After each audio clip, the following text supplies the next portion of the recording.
didn't shoot particularly well. But this is when you find out.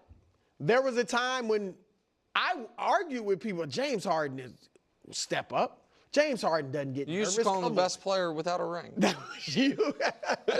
I mean, so this is when you find out what somebody's made of, but I think he's made of the right stuff and will bounce back.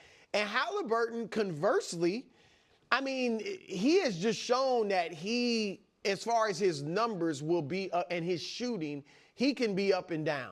So I do kind of expect one of those games from him, kind of like games 1 or 2, except he doesn't hit the game winner, where he kind of just isn't phenomenal, doesn't put his stamp on the game. Last night, the thing he did was he got into the paint.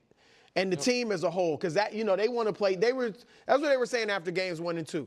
We got to get in the paint and play inside out, even if it's with penetration.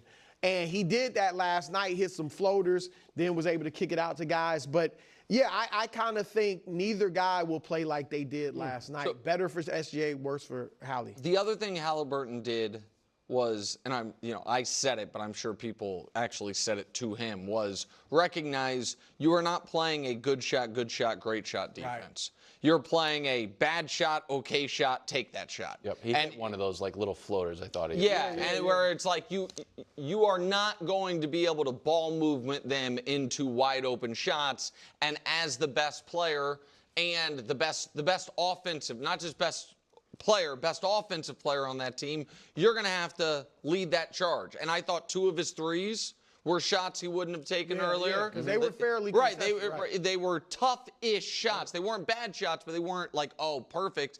But you have to take those against this team. This is a compliment to both guys.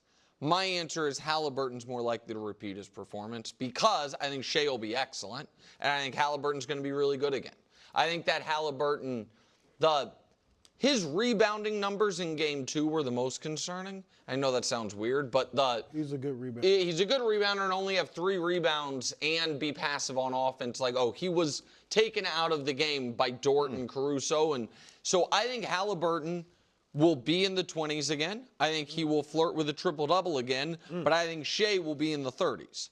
And, so I think Shea... If Halliburton does that, because I'm sure you saw on the broadcast, when he's 20 and 10, what are they, 7-0, I think, in the playoffs? I think now 8-0. 8-0, yeah. 8-0 when he scores over 20. So if you think, if he's in the 20s and playing a good floor game, OKC could be. If I was Rick Carlisle, I was like, look, we're 8-0 if you score 20, so score 20. Yeah. It's interesting. I was thinking about that. You can't put that in his head, though. I would definitely You don't want him going out there. You want him aggressive. To score 20? Well, he's got to play his game.